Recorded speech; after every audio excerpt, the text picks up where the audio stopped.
anak-anak, berkawanlah dengan semua orang. Jangan pilih bulu, jangan pilih kulit, jangan pilih bangsa, jangan pilih agama, jangan pilih negara. Berkawan dengan semua orang. Sebab itu adalah pengalaman, satu hubungan yang akan memberi pengalaman yang luar biasa.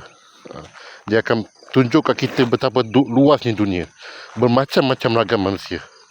Tetapi sahabat kena pilih.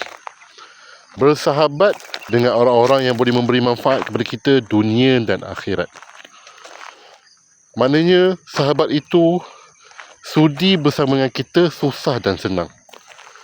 Sahabat itu mereka yang tetap bersama dengan kita bila kita susah, menangis bersama kita ketika kita sedih, membantu kita bila kita dalam keadaan memerlukan.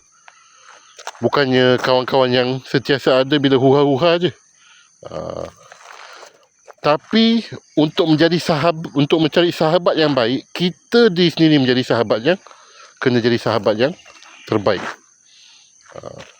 Tak bolehlah jadikan hubungan tu satu hala. Sahabat ni, dia kena manfaat dua hala.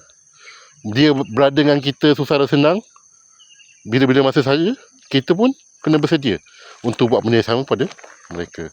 Sebab tu sahabat kena pilih, tapi mula dengan diri kita sendiri dulu.